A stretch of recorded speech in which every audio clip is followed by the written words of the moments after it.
ఇప్పుడున్నటువంటి పరిస్థితులలో కాంగ్రెస్ ప్రభుత్వం 5 నెలల పరిపాలనలో ఆ ప్రభుత్వ వైఫల్యం మీకు నష్టమా లాభమా అంటే? ప్రభుత్వం వైఫల్యం జరగలేదా?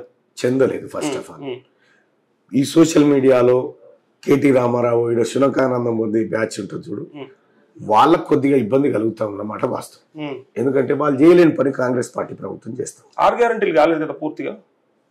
తెలంగాణ రాష్ట్రంలో కాంగ్రెస్ పార్టీ మాకు 5 సంవత్సరాల కాల పరిమితి కోసం 100 రోజుల్లో చేస్తామని చెప్పి రేవంత్ రెడ్డి అన్నాడు కదా. ఎస్, కానీ మీరు చూస్తున్నారు నరేష్ గారు, 3 నెలల కాలం నుంచి మన కాడ ఎన్నికల కోడ్ కొనసాగుతూ ఉంది. ఏ పని చేయాలన్నా ఎన్నికల సంఘం అనుమతి తప్పనిసరి. ఏదైనా చేయాలంటే కనీసం క్యాబినెట్ మీటింగ్ పెట్టుకొని వాళ్ళకి సంబంధించినటువంటి నిర్ణయాలు ప్రకటించి ఆ ద్వారా చేద్దామని కూడా లేదు. జూన్ 4th లోపు ఏమున్నాయో అర్జెంట్ అవే చేయండి. అంటే ఎన్నికల కమిషన్ పరిధిలో ఈ దేశం ఉన్నప్పుడు ఏ ప్రభుత్వం కూడా ఏమీ చేయలేదు. అలాంటప్పుడు రేవంత్ రెడ్డి గారి దృష్టిలో ఇది లేదా? పార్లమెంట్ ఎన్నికలు 3 నెలల్లో ఉన్నాయని తెలుసు కదా రేవంత్ రెడ్డి గారికి. 100 రోజుల్లో చేస్తా అని చెప్పి అంత గ్యారెంటీ ఎందుకు చెప్పాలి? ప్రజలు అడగలేదు కదా. 100% మేము ఏ మాట అయితే చెప్పినామో ఆ మాట కట్టుబడి ఉన్నాం. అందులో యువ వికాసం ఉంది ముఖ్యంగా. కేసీఆర్ లాగా రేపే త్వరలో అనేటువంటి పదాలు వాడకుండా ఒక నిర్దిష్టమైన కాల పరిమితిని విధించుకొని పనిచేస్తా ఉన్నాము. నిర్దిష్టమైన కాల పరిమితి లోపు ఈ గోల్ అచీవ్ అవ్వాలని చేస్తా ఉన్నాము. ఆ దిశగా మేము ముందుకు పోతా ఉన్నాం తప్ప ఏదో దాటవేయడానికి మోసం చేయడానికి కాంగ్రెస్ పార్టీ ప్రభుత్వం గౌరవ ముఖ్యమంత్రి రేవంత్ రెడ్డి గారు చేసేటువంటి వ్యక్తి కాదు. రెండో విషయం, తెలంగాణ రాష్ట్రాన్ని కేసీఆర్ కాంగ్రెస్ పార్టీ చేతిలో పెట్టినప్పటికీ చిన్నాభిన్నమైపోయి ఆర్థిక వ్యవస్థ మీకు తెలియంది కాదు, చిన్నాభిన్నమైపోయి ఎక్కడ ఏమీ లేనటువంటి పరిస్థితుల్లో ఇవాళ 600 కోట్ల రూపాయలు నెలకు దుబారా జరుగుతా ఉంటే వాటిని కట్టడి చేసి ఇవాళ ప్రభుత్వ ఉద్యోగులకు ఎప్పుడు పెన్షనర్ ఇక్కడే ఉన్నాడు కదా, 1వ తారీఖు జీతం వస్తలేదు సార్. ఇగో 1వ తారీఖు జీతం వస్తా ఉంది. ఎప్పుడు వస్తాయో తెలియని జీతాల కారించి 1వ తారీఖు తేయగలిగినాం సార్. ఆఖరికి పాల బిల్లోడు కూడా ప్రభుత్వ ఉద్యోగం తిట్టిపోయేటువంటి. కానీ రైతు బంధు సమయానికి చేయలేకపోయినరు, రుణమాఫీ సమయానికి చేయలేకపోయినరు, ఇట్లా ఎన్నో వర్గాలు ఉన్నాయి. గృహలక్ష్మి అని చెప్పి మహాలక్ష్మి అని చెప్పి ఇస్తా అన్న పెన్షన్లు ఆసరాలు చేయుతగా మార్చలేకపోయినరు. సో వీటిని కూడా అడుగుతారు కదా. ఒక విషయం నేను చెప్తా ఉన్నా, పూర్తిగా విస్మరించేటువంటి కార్యక్రమం ఏం జరగలేదు మీరు అనుకున్నంత కూడా. ఇవాళ మీరు చెప్తున్నటువంటి గృహలక్ష్మికి సంబంధించినటువంటిది పథకం 100% ఇంప్లిమెంట్ చేస్తాం. దాని విధి విధానాల రూపకల్పన జరుగుతూ ఉంది.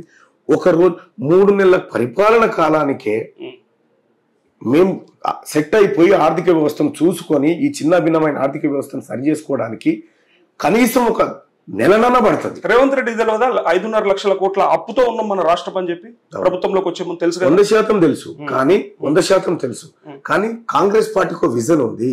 కాంగ్రెస్ పార్టీ నిధులను మొబిలైజ్ చేసుకునే విధానంలో కొద్దిగా బ్యాంకర్ల ద్వారానో అక్కడో ఇక్కడో కొంత ఆలస్యం జరుగుతుండొచ్చు. కానీ 100% నరేష్ గారు చెప్తా ఉన్నాం, 100% కాంగ్రెస్ పార్టీ మేనిఫెస్టోలో ఏ హామీ ఇచ్చిందో అది కాంగ్రెస్ పార్టీ కాదు, మాకు తల్లి లాంటి సోనియా గాంధీ ఇచ్చినటువంటి హామీలు.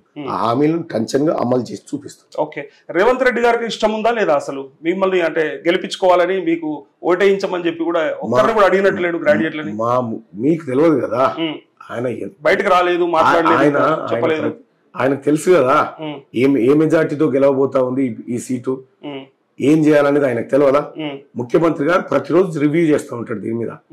అభ్యర్థిని తర్వాత 34 మంది ఇన్ఛార్జీలు, 34 మంది ఎమ్మెల్యేలు, మంత్రులతో కూర్చొని ఏం జరుగుతా ఉంది అనేది ఎప్పటికప్పుడు అప్డేట్, ఎప్పటికప్పుడు వ్యవహారాలను చూస్తూ ఉంటాడు. ఇవన్నీ మేము బయటకు చెప్పుకునేది మెలిక ఉందా? ఎందుకంటే రేవంత్ రెడ్డి కేసీఆర్ కంటే ప్రమాదకరం అని చెప్పి అన్న మాటకి మర్చిపోయిందంటారా? రైట్, ఒక విషయం చెప్తా ఉన్నా, రాజకీయాల్లోకి ఒకే పార్టీలో ఉన్నప్పుడు సహజంగా బయట ఉన్నప్పుడు పరస్పర దూషణలు, పరస్పర విమర్శలు ఉంటాయి, ఉండేది కాదు. గౌరవ ముఖ్యమంత్రి గారు రేవంత్ రెడ్డి గారు కాంగ్రెస్ పార్టీని కూడా గతంలో చాలా సార్లు విమర్శించినటువంటి సందర్భం. ఈ పార్టీలోకి వచ్చిన తర్వాత, ఈ పార్టీ వ్యవహారాలు తెలిసిన తర్వాత కలిసిమెలిసి ఉంటారు. సొంత అన్నదమ్ములే కొట్టుకొని తిట్టుకొని కలిసిపోయినటువంటి పరిస్థితి. బయట ఉన్నప్పుడు అని లోపలికి వచ్చిండు రేవంత్ రెడ్డి, బట్ మీరు లోపల ఉన్నప్పుడే అన్నారు అనేది పెద్ద సమస్య. అదే మెలిక పెట్టుకొని ఇలా మీ మీద ప్రేమ ఏంటంటే, నేను లోపల ఉన్నప్పుడు అన్నట్టుగా ఒకసారి చూపిస్తుంటాం. అప్పటికే టికెట్ ఎక్స్పెక్ట్ చేస్తా ఉన్నారు మీరు, మేడ్చల్ టికెట్ లేదండి. బయట నుంచి మద్దతు అడిగినప్పుడు నేను చేరింది ఆ తర్వాత, గుర్తుపెట్టుకోండి, టికెట్ల పంపిణీ వ్యవహారం అంతా అయిపోయింది. సో మీరు డేంజర్ అంతకంటే అని అనుకోవచ్చు కదా అనేది ప్రశ్న.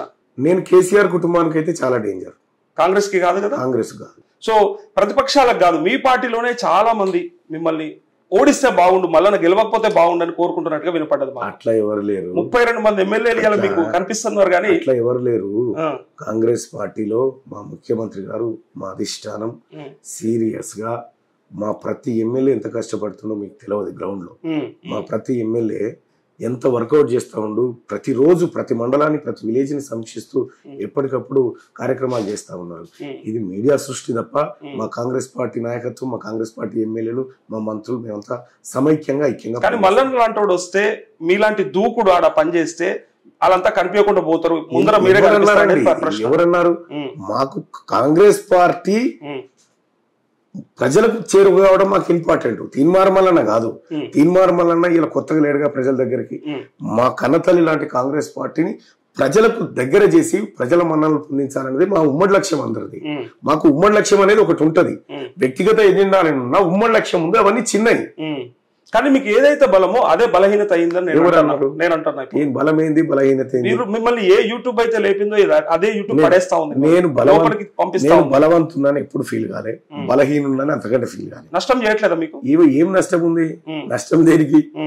అంటే మీరు అన్నప్పుడు ఒక్క ఛానల్ వల్ల క్యూన్యూస్ వల్లనే కేసీఆర్ కుటుంబం, కేసీఆర్ వాళ్ళ గద్దె దిగిండ్రు అన్నప్పుడు అన్ని యూట్యూబ్ ఛానల్ కలిసి ఇలా మల్లన్నను ఓడిస్తే ఒక విషయం చెప్తా ఉన్నా, గ్యారంటీ ముందు ఓడిపో. ఒక విషయం చెప్తాను, నువ్వు ఒకసారి గుండె మీద చేసుకొని చెప్పు. తీన్మార్ మల్లన్న మొదలు పెట్టినప్పుడు నరేష్ ఎక్కడ ఉన్నాడు? తీన్మార్ మల్లన్న మొదలు పెట్టినప్పుడు వీళ్ళంతా ఎక్కడ ఉన్నారు? నేను ప్రతి సందర్భంలో కూడా చెప్తా ఉంటా, మీలాంటి వాళ్ళని తయారు చేసుకున్నా నేను. మీలాంటి వాళ్ళకు కొంత ప్రోత్సాహంగా నిలబడ్డా, మీలాంటి వాళ్ళని ఒక రకమైనటువంటి ఒక ప్రశ్నావళి ప్రపంచంలోకి తీసుకొచ్చిన ఆ విషయంలో గర్వపడుతుంది. కానీ తీన్మార్ మల్లన్న ఒక్కడే తీన్మార్ మల్లన్ననే చేసిండు అనేటువంటి మాట పొరపాటును కూడా చెప్పను. నేను ప్రారంభించిన అని మాత్రమే చెప్తా. ఓకే, సో ఇప్పుడు మీకు ఎమ్మెల్సీ పదవి వస్తే బహుజనులంతా బాగుపడ్డట్టేనా? అంటే ఒక విషయం చెప్తా ఉన్నా, బహుజనులందరికీ మొత్తం పదవులు ఇచ్చినా కూడా ఎక్కడా ఒక చోట లోటు ఉంటుంది. కానీ ఒక విషయం ఏంటంటే, ఒక విజన్ ఉన్నటువంటి నాయకుడు అధికారం వైపు పోతే ఆ వర్గాలకు కొంత న్యాయం మాత్రం జరుగుతుంది.